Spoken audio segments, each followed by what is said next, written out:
Introducción. Los padecimientos más frecuentes que afectan al equipo conceptual es la falta de conceptos ricos, la abundancia de conceptos pobres y la vaguedad de todos los conceptos. La selección y el desarrollo del conjunto de conceptos es parte de la evolución de la ciencia. Por tal motivo, los filósofos no pueden enriquecer los conceptos científicos y mucho menos eliminar los conceptos inadecuados. Un análisis filosófico puede ser de mucha ayuda para la crítica de conceptos científicos, puede ser de destructivas como también constructivas, y esta ayuda es valiosa porque en el campo científico aún existen ciertas ideas equivocadas que le dan significado a los términos científicos. La dilucidación es la parte donde se trata de aclarar y explicar más sobre la investigación científica, y a continuación se dará a conocer la vaguedad y casos limítrofes, exactificación, definición, problemas de definición, interpretación, procedimientos interpretativos y la validez de los conceptos. Vaguedad y caso limítrofe. Primero, veamos qué es la ambigüedad. Significa cuando algo puede tener más de una interpretación. Es ambivalente, lo que por un lado nos permite economizar en signos, pero también genera confusión.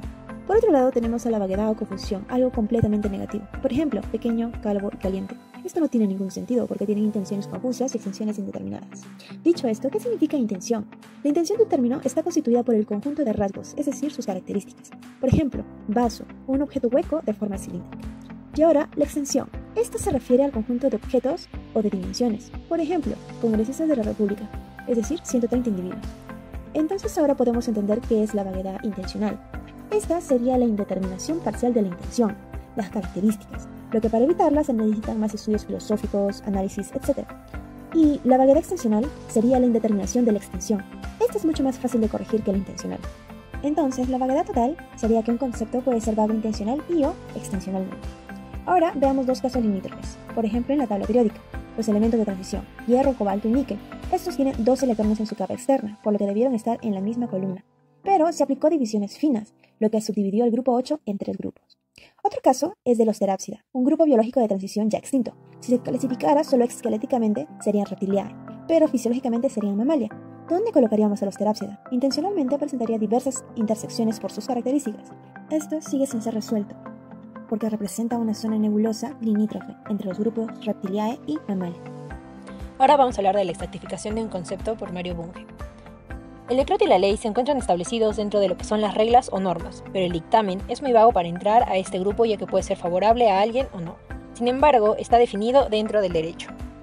Los factores a tener en cuenta para construir un concepto exacto para sí mismo dentro de la vaguedad de su grupo son los siguientes. Para empezar a explicar un concepto es necesario dilucidar, expresar con la mayor claridad posible todas sus implicancias, y esta se puede dar de 3 formas: por interpretación por referencia, análisis o síntesis. En el ejemplo tenemos el concepto de eficiencia. Lo interpreta por referencia al decir que está asociado al óptimo de Pareto, lo analiza diciendo que busca mejorar la eficiencia de los recursos disponibles y lo sintetiza explicando que es parte de la economía y que se encarga de los campos de la producción y consumo. El conocimiento que una ciencia implica no puede estar totalmente nunca a un nivel conceptual inferior, ya que esto no implica un desarrollo de ideas alguno, o a un nivel conceptual superior, ya que la impracticidad de una ciencia implica su nula aplicación, entendimiento y contacto con la práctica, lo cual la vuelve intrascendente también. Para esto se debe ser sutilmente útil para ambos niveles, para permitir una correcta comunicación entre ellos y su uso adecuado y provechoso. Es importante también tener clara la diferencia entre la contrastabilidad y la significación. Para este ejemplo, Bunge habla de la mecánica cuántica. Una contrastabilidad implicaría que la significación de la física clásica sea distinta o acorde a los conceptos nuevos de la mecánica cuántica, pero esta a su vez no puede alejarse demasiado de los conceptos ya estandarizados, ya que pasaría a ser una nueva rama y no física. Por lo tanto, la contrastabilidad no tiene que ser 100% compatible con la significación, sobre todo si se tratan de temas novedosos. Sobre la exportación de conceptos a otras ramas se deben tener claras dos cosas. La primera es que no todos los conceptos son exportables, y la segunda es que si no son correctamente exportados generan confusión. Bunge aplica aquí el concepto de tensión o estrés físico al estrés psicológico, concepto exportado con éxito. Sin embargo, al intentar exportar un concepto como campo a la biología, las personas pensarán que un campo está eléctricamente cargado y no entenderán el significado de campo morfogenético como conjunto de células del embrión. Definición. ¿Qué es definir? Definir un objeto es dar los datos esenciales o más importantes que permitan distinguirlo, determinando los límites de la extensión con base en el análisis de su contenido. La definición está constituida por el definiendum y el definiens. El definiendum es el símbolo que se va a definir, mientras que el definiens es el símbolo usado para explicar el definiendum. Por ejemplo, triángulo es el definiendum, mientras que la frase una figura limitada por 3 líneas rectas es el definiens. Reglas de la definición. Debe ser más clara que lo definido, no debe estar expresada en un lenguaje oscuro, ambiguo o figurado. No debe ser circular, la palabra definida no debe estar en la definición. Debe convenir a todo lo definido y solo a lo definido. No debe ser demasiado amplia ni demasiado estrecha. No debe ser negativa, debe decir lo que el término es y no lo que no es. Debe indicar los atributos esenciales. debe hacerse a partir del género próximo y la diferencia específica. Tipos de definición. Existen diversas clasificaciones de la definición, adoptaremos las más nombradas. La definición nominal hace referencia al significado de un concepto por medio de mención de otros conceptos ya conocidos. La definición genética explica la naturaleza del objeto en mención al origen o causa. La definición real es la que se elabora con juicios científicos. La definición lógica consiste en buscar para el sujeto su género más próximo y agregarle la diferencia específica. Bueno, ahora veremos los problemas de la definición. Para una buena definición se necesita un cuerpo consistente interna y externamente, además de lógica y factualmente, como en este ejemplo. Podría ser que B significaría que C esté muerto y C podría ser que C esté pensando. Esto es inconsistente, pues C no puede pensar si se encuentra muerto. En este caso no se cumple la consistencia. También se necesita un carácter unívoco, como en este ejemplo. Y unívoco significa que solo puede tener un lado, una versión. Y en este ejemplo se puede ver que X y Y pueden ser tanto 2 como 4, pero Z puede variar de número, puede ser 0 o 3, y aquí le quitaría el carácter unívoco, puesto que se ven dos distintas respuestas. Ahora pasemos a las identidades o equivalencias formales. Con esto quiero decir la intercambiabilidad y eliminabilidad, además de agregar conceptos nuevos. Como se puede ver en este ejemplo, con intercambiabilidad nos referimos a que tanto definiens como definendo pueden cambiarse y seguir siendo lo mismo, o sea, poder significar lo mismo que antes significaban. En la eliminabilidad nos referimos a que se puede eliminar el signo, y con los conceptos nuevos nos queremos referir, en este ejemplo, por ejemplo, de X entre Y es igual a Z y X es igual a Y por Z. Nos queremos referir a que se puede agregar un nuevo concepto sin tener que alterar el ecosistema ya creado. Ahora, con la no creatividad nos referimos a que una definición no debe aumentar el contenido de un sistema. Esto refiere a que las definiciones de una teoría se tratan para deducción como si fueran premisas. Y para finalizar, las funciones de la definición.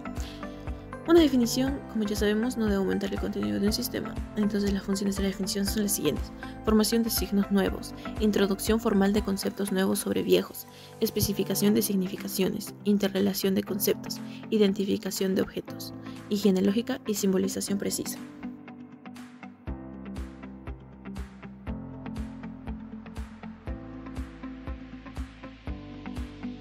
La forma de explicar un hecho y los signos que representa. Por ejemplo, interpretamos un hecho cuando lo explicamos e interpretamos un signo artificial, o sea, un símbolo, cuando indagamos o estipulamos un determinado contexto. Un postulado de interpretación es un supuesto que otorga significación a un símbolo, pero no convencionalmente, sino de tal modo que la verdad o falsedad factuales de las expresiones que contienen ese símbolo dependerá de que se acepte o rechace el postulado de interpretación. Es decir, las interpretaciones son aceptaciones, dicho de otra manera, son supuestos que se aceptan por obviedad. Los postulados de interpretación desempeñan un papel importante en la interpretación, la aplicación y la contrastación del formalismo, o sea, el esqueleto simbólico de las teorías científicas. Ninguna teoría puede considerarse como más que un esqueleto simbólico a menos que le añadan referencias y o reglas semánticas de interpretación de sus signos básicos. En otras palabras, las teorías tienen aparatos simbólicos con contenido semántico que sí o sí poseen referencias significativas. Se presenta la tabla de concepto de significación. Clase 1 es la de los símbolos sin sentido, o sea, signos que no tienen designación. Clase 2 es la de los símbolos formalmente significativos, o sea, los signos que representan ideas lógicas o matemáticas, ya que no refiere a ninguna operación empírica ni acontecimiento. Clase 3 es la de los símbolos empíricamente significativos, o sea, los que designan ideas que tienen a su vez una referencia empírica. Clase 4 es la de los signos objetivamente significativos, pero sin significación empírica, o sea, los signos que denotan ideas acerca de hechos o de cosas que están más allá de la experiencia, pero se consideran reales. Y por último, la clase 5 es la de los símbolos que son empírica y objetivamente significativos, como los nombres de clases de objetos perceptibles. Procedimientos interpretativos. Un signo no puede tener sentido si no está en un contexto. La referición es la relación de signo y correlación, es decir, las palabras nos indican algo que se ha dicho o algo que se dirá. Es distinto a la definición, ya que es de la relación de signo y signo, o sea, la explicación del significado de un término. Clases de procedimientos interpretativos. La referición extensiva define un término señalando ejemplos y solo señala objetos perceptibles. Además, es indispensable para aprender y ampliar vocabularios. Por ejemplo, para definir lápiz, mostrar esto es un lápiz. Por otro lado está la referición coordinativa. Es la interpretación de signo y objeto. Vincula un símbolo con una determinada propiedad tomada como criterio. Se basa en la clasificación, por ejemplo en las categorías taxonómicas. Por último está la referición operativa. Es la relación de signo y experiencia, ya que traduce los conceptos hipotéticos a unidades de medición. Por ende tiene un valor cuantitativo. Se hace preguntas como ¿qué se va a hacer para recoger esos datos? Por ejemplo, la medición de temperatura, por medio de la dilatación térmica o por medio del efecto termoeléctrico. Reglas semánticas. Son los principales expedientes para dotar de significación a los símbolos básicos. Tenemos dos clases, las refericiones nominales. Esta es una convención puramente lingüística donde se asigna un nombre a una cosa. Por ejemplo, Na representa sodio y Cu representa cobre. Postulados de interpretación. Son supuestos sustantivos de una teoría científica y son proposiciones en toda regla. Validez de los conceptos. ¿De qué trata?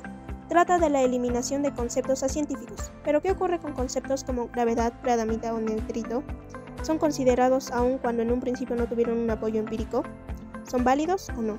Consta de dos reglas. La primera dice que una condición necesaria es la posesión de una intención suficientemente determinada en algún sistema científico. Y la segunda es que su vaguedad extensional sea reducida. Como ejemplo tomamos la división de cualquier número entre 0, ya que es tomado como indeterminado. Tenemos 4 definiciones donde la primera se divide en 3. La primera es que necesitamos los conceptos que se aproximen a sus correlatos en una idealización esquemática. La segunda es la referencia de conceptos que da lugar a una discusión. Tener la libertad de crear nuevos conceptos que de ser veraces puedan ser contrastadas en teorías. Por ejemplo, se tiene la palabra Adam, que tiene una connotación y denotación exactas, pero no un correlato objetivo. En la segunda definición consideramos operaciones aplicables con la condición de que sean científicas. Se tiene el ejemplo de las masas, donde la masa acelerada no puede ser medida.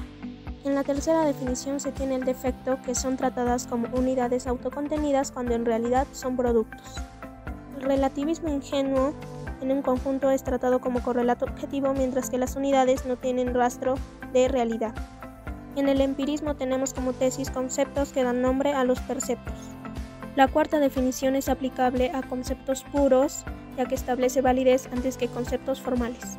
En segundo lugar, no afecta a la cuestión de significación ni legislar términos en otros contextos.